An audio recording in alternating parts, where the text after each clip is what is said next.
certain pending legal matter. I did forget to state for the record that Sheriff McAndrew is feeling under the weather today, and that's why he hasn't been able to be here. But so now we'll come to anybody from the public wishing to address the board. You can step to the Bev. She just jumped right out of that chair. She got you. All right, you're next. You're next. I have to cut out about half my stuff, but I really was looking forward to this. But about the Jubilee, of course, we're glad to hear progress. But, oh, I'm sorry, Bev DeBarros, 914 Quincy. Thanks, Zach. Okay, the Jubilee, I just wonder, the newsletter that was put out about them, of course, who will give comforting guidance? It's a chaplain will talk, guide, share the hope of Christ. That's why prison chaplaincy is so important. Who will show them the hope of Christ? Nothing here about, I mean, of course, Catholics are just as Christian as we Protestants are in Jubilee, but their services are a little different. They need a priest, you know? And when I was in there as a volunteer, Mondays were Catholic days. They had a lot of services in there for Catholics. Fridays, which is not mentioned here, were the Muslim services. I mean, and I can just picture in our room there of our stuff, the rows of the Methodist hymnals, the rows of the Qurans, the Catholic Bibles, the Gideon Bibles. You know, it's not just all a narrower aspect of faith that needs to be addressed in there. Oh, and as for the volunteers, how important we are, I got a letter this week from Kentucky, Amanda from Federal, 2 paragraphs I want to read to you. And by the way, she and others have told me, anytime that our letters can be used to help matters, do it, you know. So I don't know how my life in here in LCP would have been without the volunteers coming in to share the good news, and by that, good news is gospel, capital G, capital. I'm extremely grateful to have had the opportunity to meet you and the others. I will continue to pray that the powers that be at LCP wisen up and start to give the inmates their hope that they can still make a difference and that they matter too. And then a small additional paragraph. Last month, you all met Phil Yeviks. Occasionally, I would ask Phil to come in to class because he's a doctor in theology, and he would explain things way beyond my head. And so Amanda writes, I still can hear Phil Yeviks' voice, and it makes me smile. I could listen to him for hours. I love how he explains things. It makes me want to learn more. So please consider us volunteers along with a full-time chaplain and 2 part-time chaplains in there. Another topic is the voting. 2 months ago, I was here, told about the ballots and everything. How many of our hundreds of people have been able to register to vote or send for their mail-in ballots from the jail? I never heard of any that did. So I was down at the Bureau of Elections, 2nd floor of this very place here, and got a bunch more, but nowhere near the hundreds that you would need. Additional, everything that I went through the last time, I won't repeat, but additionally, we have lists of all 67 counties in the state of Pennsylvania. So those in other counties, I now have their addresses to give to you. I don't know anything about out of state. It would be hard for those people to be contacted, to contact their Board of Elections. This is just awful that this is not addressed in here. So I'm thinking, well, I know 3 capable people in the jail that could spearhead this for the next 4 days. And that would be Dave Piga and Eddie Williams and Corey Suho. They could help. All the COs are capable of reading and going in. It's just, as a resident of Scranton, as a resident of our county, me and others, we feel responsible to these inmates be given the rights that they have, you know? And I discussed how they can't mail it in, they don't have stamps, but you can drop it off, again, right down here, 2nd floor. So I will give this, and my suggestion is 2 more things. Of course, ever since you went to tablets, or I think that's what they're called, I talked about getting newspapers online, free, local and national. How can we have informed voters when they get nothing from the outside? There's a little TV up there with what? Channel 16. Doesn't this affect anybody but me, you know? And the other thing is, here we are, time crunch. I say go straight to the U, ask them to hire, with all of our thousands of dollars, we could hire some university students to really put in some time over this next week and come in and help with this and get this done. So there's that. I had more, but, okay, I have another thing. I'll have to come back, sadly. And the same questions I had were about the AA, the GED, and never mind the writing classes and the parenting classes that we might get eventually. The reason I ask these questions and put these suggestions out, it's not just for me. The ECTV, how many people watch that? That's their window for seeing what's going on here in our jail. I mean, every good citizen is concerned. So thank you for listening. And I will give these ballots to, back there, I guess, Colleen. Thank you. Thank you, Bev.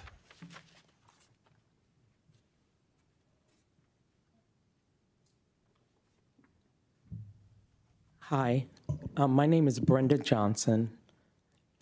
I'm a retired military officer. And like my sister that just came,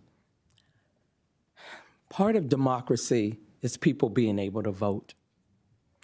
And when I'm very compassionate about people being able to vote. Those that are in jail, prisons, we are their voice. If it wasn't for those on the outside caring about them, they can be locked away forever and no one really cares. We are their voice. Someone please work out something, because I know she had asked several months or whatever ago in reference to the ballots. Please. I'm not sure whose responsibility that is, but please. The other thing is I'm concerned about the mental health professionals. The warden himself said it's possibly 50% of the population that have mental health problems. 50%. That's a high number not to have someone there that is a mental health provider. Yes, you have one who's about to get fired, laid off, not given a raise, or whatever the case was.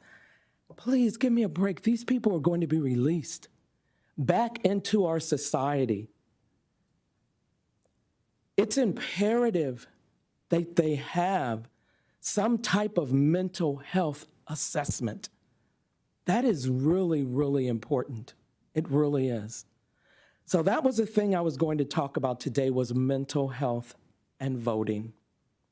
Because I work with PA Stands Up, and we canvass going door to door, talking to voters.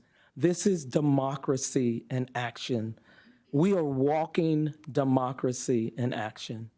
So please, does anybody have an answer on the ballots? Who's responsible, how that works?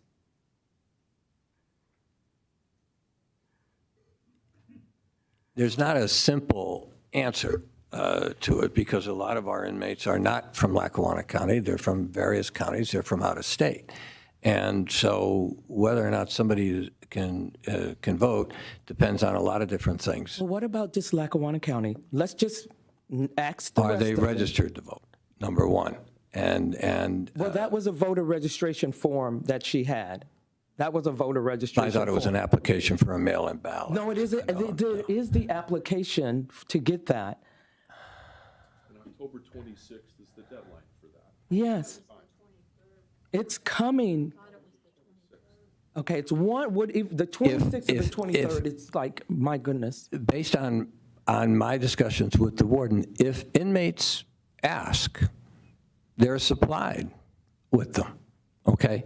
But you have to remember, it then becomes a very delicate situation in terms of passing out ballots, assisting people necessarily with filling them out, and then, the whole,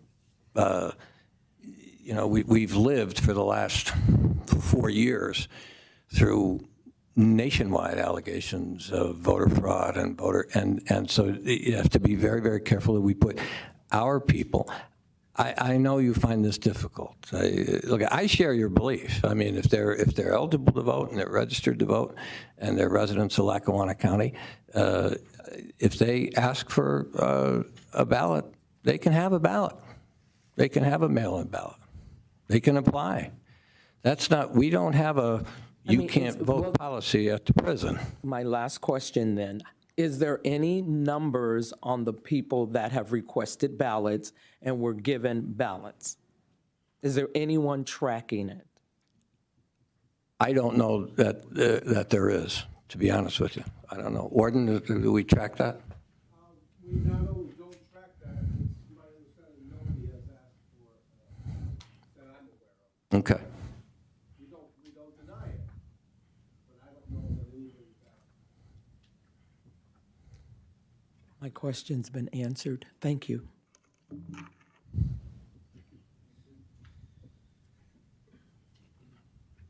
Anyone else? Hi, Abigail Mikowski. I live on Penn Avenue in Scranton. I'm still waiting for that. What were the 2 audits? So as I recall in the August meeting, Prison Warden Betty was asked to produce audits on WellPath. In September, he finally did, but it was only the June to July. I was wondering if, due to everything that came out from that first audit, if those second 2 audits had been done.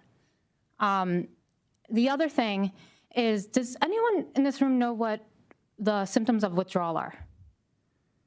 Okay, so they are as follows: agitation, confusion, paranoia, depression, bursts of rage, anger, anxiety, vomiting, pain, diarrhea.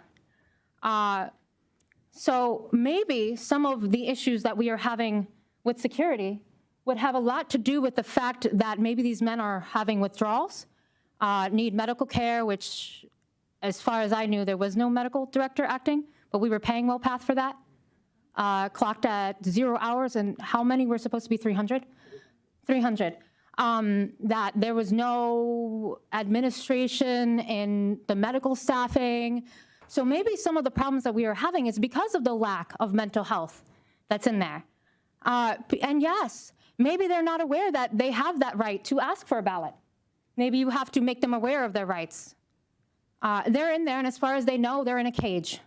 And I don't think they're treated very nice by all of the letters that NEPA Stands Up has received. I've heard accounts of women being allowed to be naked in the mental health ward, and there sits the guard just watching. Them being denied showers. That could be your kid. I think that the problem here might be not that we need more security, but we need proper staffing. From what I remember, almost half the staff was on FMA leave. So if you're understaffed and now you want to initiate, according to last meeting, which it's changed now, 10 staff, right? There was 6 full-time that were needed and there was 4 part-time. So now you want to try to train them in an understaffed prison. How is that going to work, and how is that not mass chaos?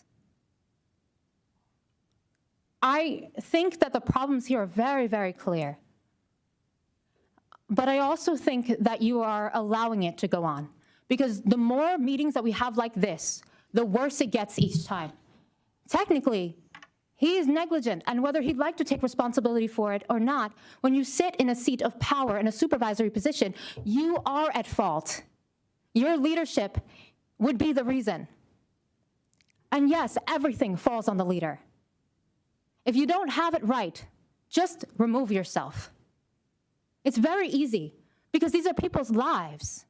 And that's somebody's son, and somebody's daughter, and somebody's niece, and somebody's brother. But there's all this talk of money. It always seems to come down to the nice dollar. I have to tell you something. It's a piece of paper painted green, and it's not worth a human life. And those men deserve, and those women deserve their rights. Rights to vote, rights to have medical care, rights to be treated kindly, rights not to be shot with Narcan and moved, which caused a seizure. They deserve their rights to have proper mental health care. There is no way that one person can handle that amount of caseload. And they don't need raises. They need proper training. These are people. All of us are people. And when they come out here, they have to deal with what I deal with. It's very frustrating. It's very frustrating to be denied and everybody say no, and then to hear things like, we're so proud of it. Maybe that's the problem, pride. Pride. Because if you cared, you would listen and you would do something. He doesn't get anonymity because of where he sits. No one does. This is law. This is government. This is people. It doesn't come down to money. It comes down to common decency, humanity. Thank you. Thank you. Anyone else wish to approach?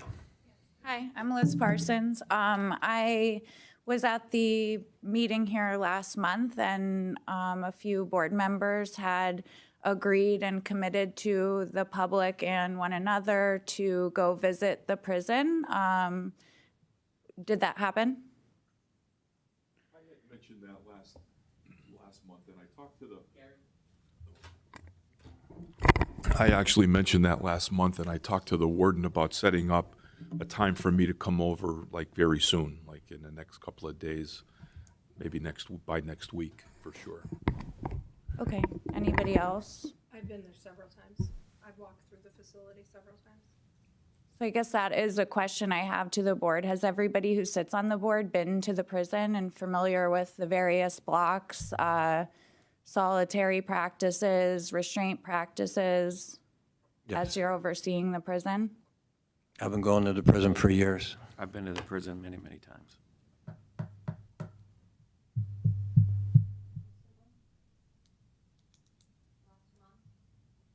Last 2 months. With a restrictive area, that's what I wanted to see. Okay, so, I mean, I'll assume from the lack of other responses that the other board members have not been to the prison? Well, you're looking at people that aren't on the board. Yeah. They're not on the board. Okay, I know for a fact Commissioner Chermak has been there as many well. times. okay. You know. Anytime. Yeah, I just, as a concerned citizen, think it's important to know, and have eyes on what's going on in there if you're overseeing the facility. I also wanted to just, as a concerned citizen, just highlight some of what Debbie Dominic had mentioned in listening to the warden's report. One thing that really stuck out to me as far as safety and mental health in the extraordinary circumstances report, there was one individual that was reported multiple times. It had appeared that he was placed in the emergency restraint chair 3 times before any psychiatric evaluation was conducted. And it also sounds like there, upon intake, is no question of or assessment of mental health, illness, or concerns with folks who are entering the facility. That's indicated by doing a survey. I think maybe the board should consider including that question on intake for at least folks who will, self-disclose that they do suffer with mental illness. It would help you get a better idea from the start of their, time at Lackawanna prison to understand their needs.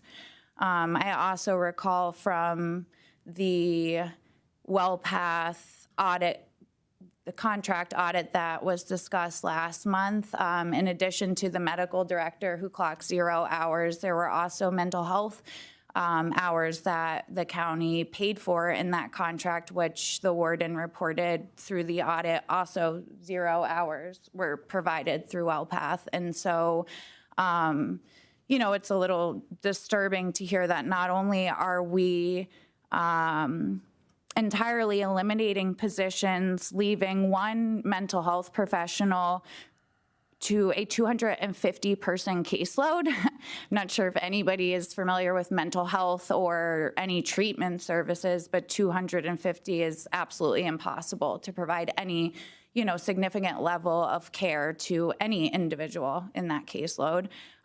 You're paying, the county, we are paying for contracted hours through WellPath and being provided none of that. And we also have plenty of volunteers that have not been allowed in the prison due to, the reasons cited are COVID, which according to the warden is 0 right now. We have 0 cases of COVID in the prison, and also contraband, which, I would assume still came into the prison when we were on total lockdown from COVID. And so if we have volunteers in the community and resources that we're paying for, my question is, why aren't we utilizing them? I know for a fact there was a woman organizing to educate the folks incarcerated in Lackawanna, work with them to help them register to vote, and that program was put to an end at the beginning of COVID. Am I correct? Okay, well, I had spoken to that individual who told me she wasn't allowed into the prison any longer.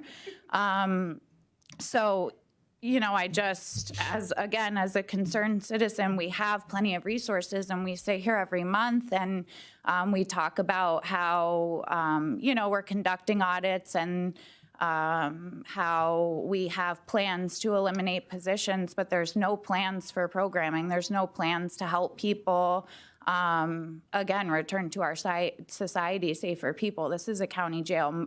Almost everybody there is returning to our community.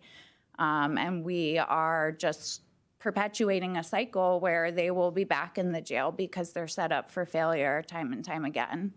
And so I guess my question to the board is, I'm not entirely familiar with how motions are initiated or voted upon, but it seemed from coming to these meetings, anytime we want something done, the board initiates a motion, or anytime the board wants something done, they initiate a vote and a motion. So I'm curious if that could be a process for a plan for mental health services being provided in the jail, as opposed to a loose commitment from the warden that he'll type something up. I could say that the WellPath services has been, it's being looked at.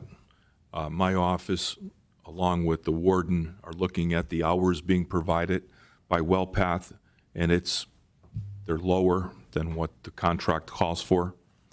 So that is something that's being looked at now, and it's not a so-called audit, but it is being looked at for them to provide the services that they're contracting with us. So I guess that is another question I have. Last month, it seemed that the major takeaway from the audit of the contract was that they weren't providing the services, and so we wanted a refund of our money as opposed to holding them accountable to provide the services that are necessary to people who are incarcerated. My So- understanding was that Dr. Malik, who is our psychiatrist, he's part-time, but my understanding was that he does work his hours and in fact works over those hours. Maybe I'm wrong, I don't know. But even fulfilling his contractual obligations, I don't feel is enough to treat the people, the amount of people that we have in prison with mental health issues. I don't know how my co-commissioners feel, but I'm not comfortable eliminating positions without a plan in action or a plan in writing to show what action is going to be taken. Right, okay. So can we, as the public, have some type of timeline when that plan will be in order for mental health services to be provided to the people in Lackawanna Prison? It's actually, according to the warden's remarks here today, is in the process of putting it and bringing people back in, dealing with outreach, and having them come back in. I was meeting earlier this morning with the president judge to try and free up more of our classrooms in the prison so that we can reestablish the programs that were put on hold during COVID and have outreach. The warden, I've been in contact with the chairman of the board of outreach and Jane Augustine, and he assures me that they are ready, willing, and able to start to come back into the program, so back into the prison. So we got to make the space for them, and so I'm dealing with the other judges on that as well. And I don't understand why why the behavioral health portion of the prison is being deconstructed. I think it was working well.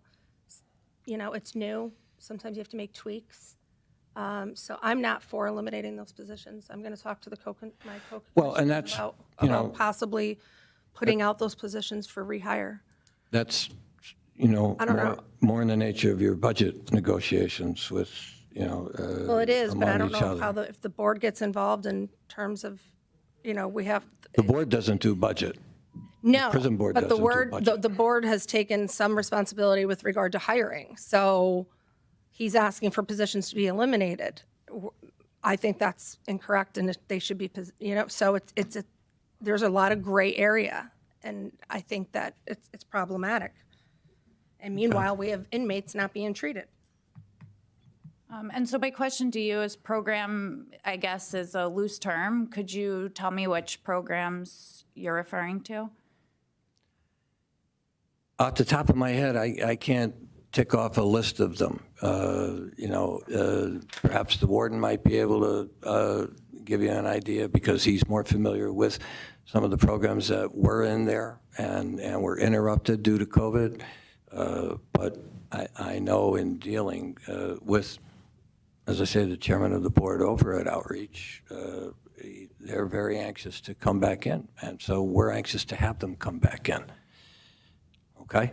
The program that I was referring to, that 250 active participants, which were inmates at the prison of September, they provide individual counseling, including but not limited to identifying and correcting criminal thinking patterns, learning to challenge thinking errors and to reframe them, learning and implementing healthier coping skills, psychoeducation on the impact of trauma, identifying feelings and implementing emotional regulation and distress tolerance skills, gaining insight into substance use disorder and other underlying co-occurring disorders such as anxiety, depression, PTSD, bipolar. The program also assists with reentry and housing, connecting individual to resources to in order to assist with education and employment, competency evaluations, et cetera, so that when they leave the facility, they have resources so that they can continue what they need in terms of treatment. I hope that answered your question as regard to that. It helps, yes. Thank you.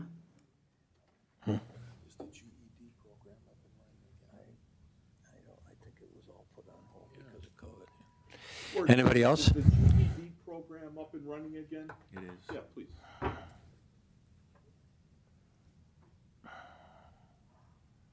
Thank you. Yes, the GED, we've been running it, I guess you could say remotely through the services of outreach. But I also wanted to address what Commissioner Dominic just rattled off. Sounds great. If we ever did that, I'd be thrilled. If they want to give me the money to have those staff members at the prison to do that, I'll take it. I also need 7 correctional officers, full-time. We had them. We had the 5 positions in place. You're trying to eliminate them. I'm looking to eliminate them because I was told after I asked for 7 correctional officers, what are you going to give up? I Well, don't want I to don't think eliminate that's them. the answer, is to give up mental health treatment. I mean, agree with you. That's an atrocity. I agree with you, and I would love to have, as everybody on this board may be aware, I'm very supportive of drug and alcohol treatment, substance abuse treatment, well, same thing, mental health treatment. I'm all in favor of that. Anyone I'm all can in be favor of it. supportive from the confines of their office, but get on the floor and talk to the inmates and actually get your pulse, your finger on the pulse of what's going on there. Okay, come on. What? Come on, what? What's the issue? It's a broken record, okay? You've made your point, all right? You don't have to keep He going got up and over said this it, again. so I'm gonna reply. That's fine, and you did. So Sorry if you don't like what I'm saying. it has nothing to do with that. Yes, it does. Just- Things are falling apart over there, and nobody wants to acknowledge it. Anything else, Warden? Just as long as we're talking budgetary things, please consider what I asked for initially without any pushback. Okay, thank you. Anyone else wish to address the board? Reverend Doug Postgate, retired Protestant clergy. I've been before this board a number of times. You see my face. Last year, about a year ago, nobody on the board that was present had said there was not a good reason to hire a certified chaplain, a chaplain who would deal with all of the different faiths that are represented in that facility. Dr. Yevik spoke with you last week, or last month rather, I was not here. He spoke about the rationale, reasons to have that person. I understand that this body likes to do things in a professional manner and pay people to do that. My understanding of a certified chaplain's salary is below any of the COs or other ranked higher persons in the prison. And I would like to ask that this board, and it's the last thing I'm going to say, next meeting, if I'm able to be here, I will be here. And I'll ask if there's a brief response from members of the board to say, what's my rationale to not have a certified chaplain, a responsible person in charge of spiritual health? Now, I know we've talked about the others. Every one of us sitting here is a person of spirit, as are those individuals who are incarcerated. And so I'm going to ask if next month when I'm here, if I could ask for a 1 minute, or not even a brief sentence as to why the rationale, aside from money, because I know that will always be the fallback, why we shouldn't have not just volunteer chaplains. Love volunteer, everybody loves free. I thank you for hearing me. Thank you. Anybody else? Yes, sir.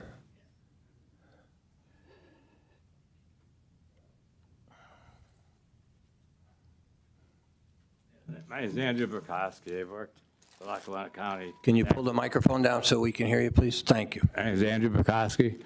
I've worked at the assessor's office for 42 years as the assistant. Been retired for the last 14. Also, I have a real estate license in Pennsylvania. And I ran a third job. I worked in a beer place. 'cause the salary wasn't that great after 42 years, like 29,000. So I was retired, and I was enjoying life. Retired for the last 14 years. Then all of a sudden, I was driving my car in Scranton, and the Scranton policeman pulled me over, and for no reason really, he said, he's in front of me. We went a couple blocks, and he went straight on Wyoming Avenue, or Lackawanna Avenue. I was back of him. He turned off, okay, and I went down Wyoming, and he goes and says, I ran 3 red lights in a row, and he was never behind me. I have the police reports here. It's been going on for 6 years, and I never got my day in court. Okay, I went to represent myself because I went to get a lawyer. I had one lawyer, Attorney Comerford. He told me, he called me, you have a building from the prison where Judge Barres went and had to kidnap and put me in the basement for 90 days for no reason.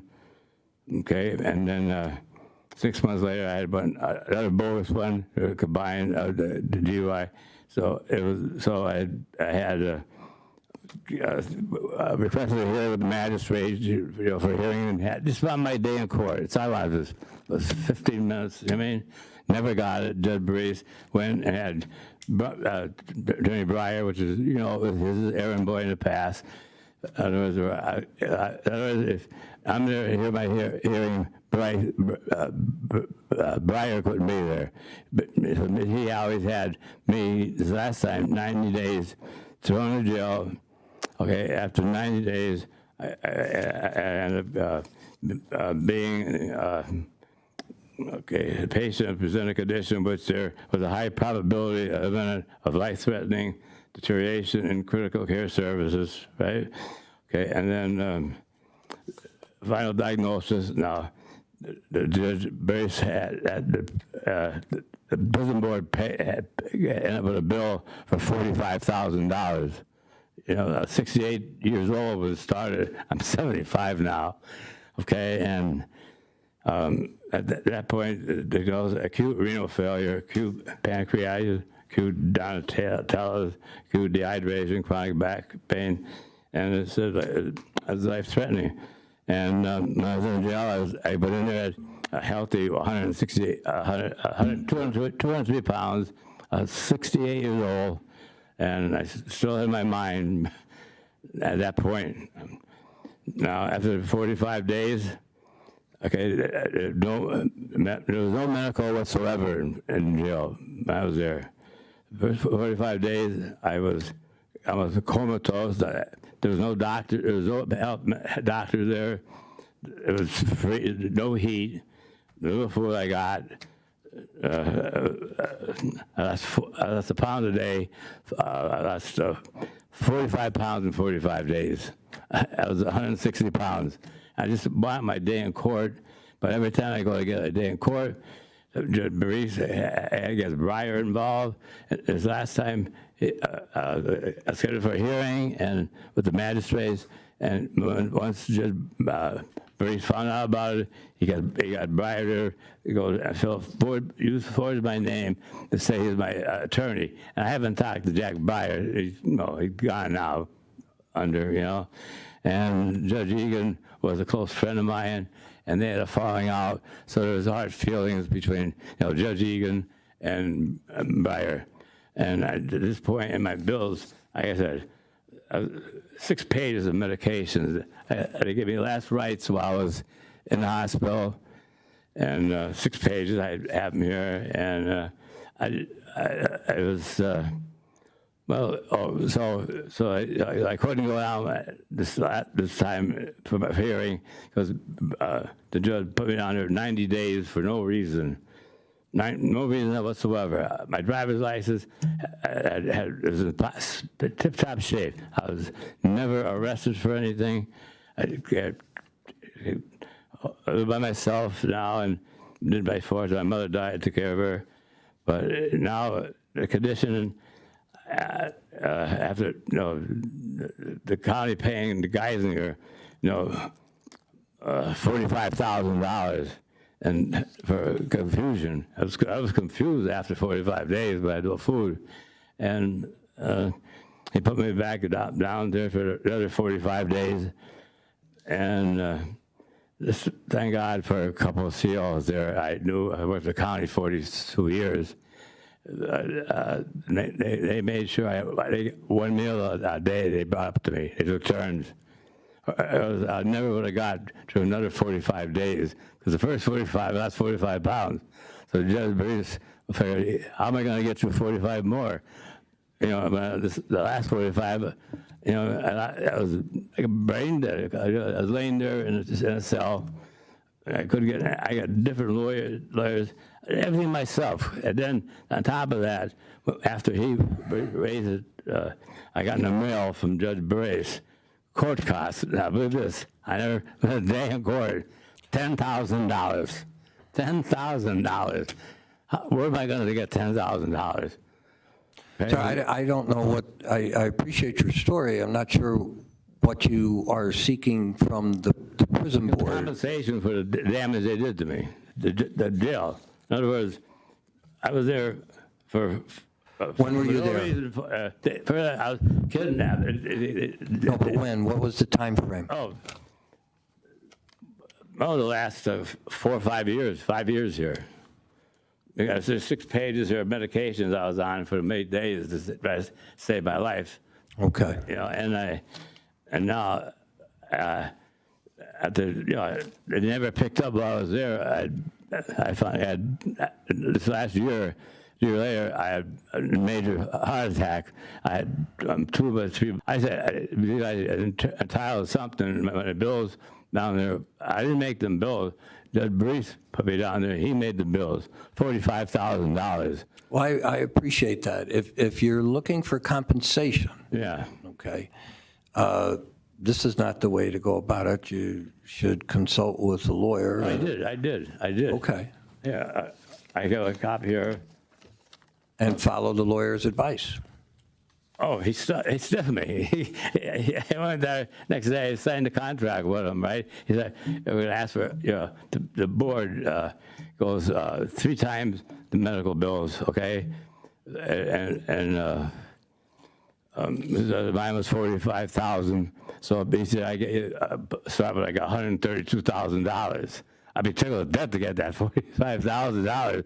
I'm in bad shape now. I mean, I could be here today and gone 2 minutes later because I only got one blockage, one opening to my heart, and I pretty much handicapped. I don't drive. I give my car up, and I need more money to live on. I have a county pension and Social Security, but there's a lot of bills out there. And you're by yourself, taking care of a property for 35 years, and then now you're like a vegetable, I can't, you get up in the morning, it's tough to walk. I have acute renal failure I got while I was in jail, you know what I mean? But I was a super, 68 years old, like a Superman. After 45 in jail, I was a vegetable. It's not right. I just want my one day, in court, so I had to represent myself. Where am I going to get, Judge Reese puts in for no reason at all, $10,000. I worked for the assessment office for 42 years. My salary I've done 42 years, $29,000 as the assistant in that office. I appreciate what you're saying, but as I said, I mean, this is not the forum to seek.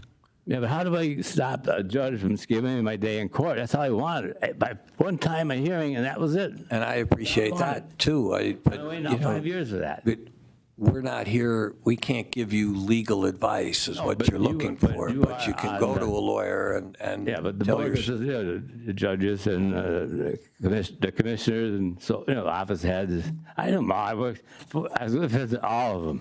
And it's a pity because now I'm by myself now. Now I'm sickly and, the days are numbered. I get that major double bypass and serious operation, you know what I mean?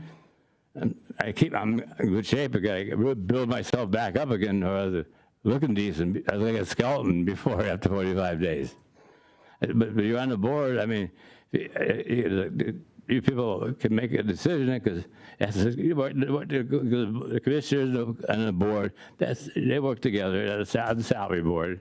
That's why I try to get all together one place so I could talk to you. You know what I mean, it took me this long to get here. I hear what you're saying, but I mean, it's not that simple, okay?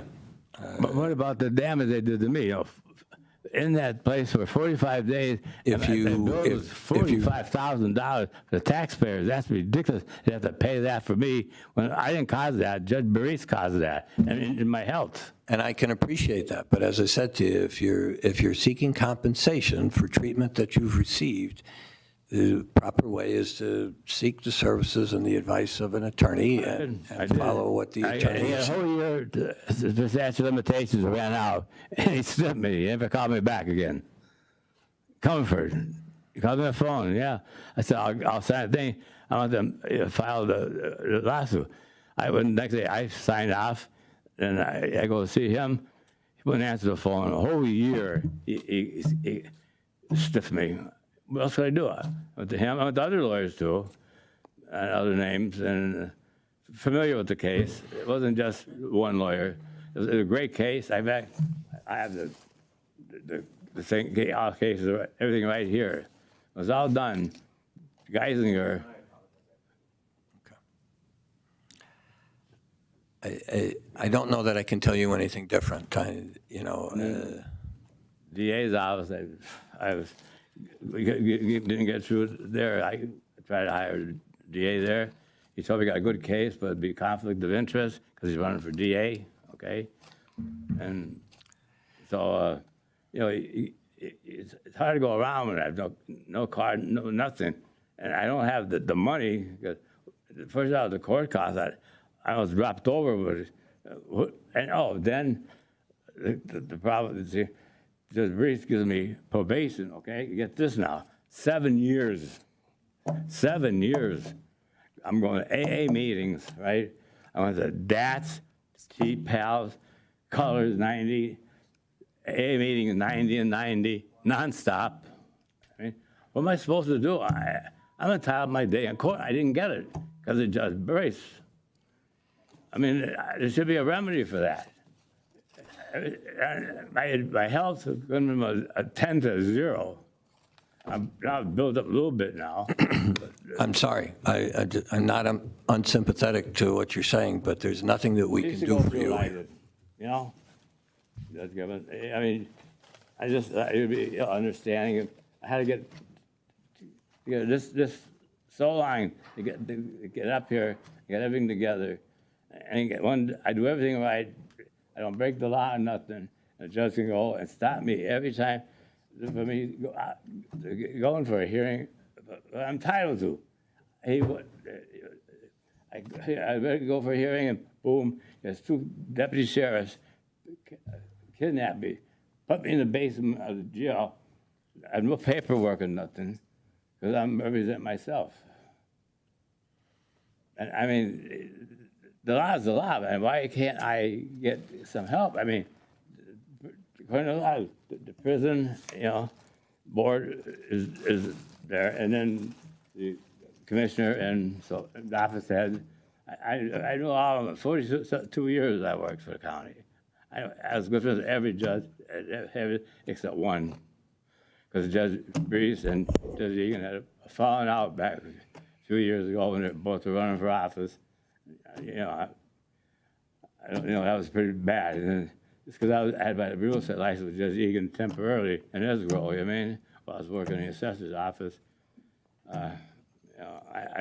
Again, I'm sorry, but there's really nothing that this board. I mean, I was, simple.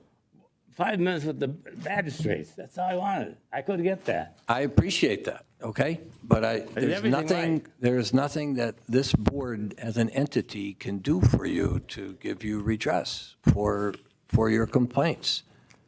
Well, where am I supposed to go next? I can't. It's the prison board and the commissioners. I can't sit here and give you legal advice. No, Okay?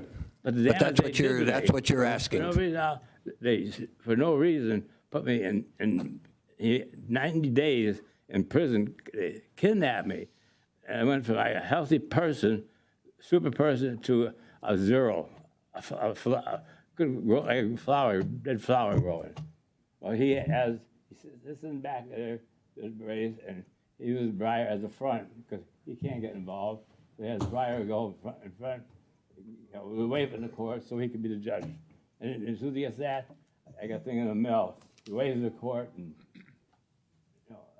I never signed no contracts for him. I never seen Judge Berry once in 50 years. I haven't seen Breyer once in the last 25 years. Well, Mr. Breyer's been dead for several years that. now. Do you don't think I know that? Well, before he died, he was supposed to be representing me. It's funny, he didn't crawl back about a grave and represent the judge again. He won't be doing that anymore, you know? I'm sorry, but our time is up here, so I can't believe, I mean, according to the prison board, I'm just going with the law. I'm tired of my day in court, and he stopped me not going to court. I was burying me 6 foot under. I can't show up. If I show up, Breyer can't be there. They make sure Breyer's there, and I'm locked up somewhere with shackles and with 2 deputy sheriffs around me. I never. Hey, I can't believe it. You know, it's not right. It's going on for 5 years. Somebody should do something.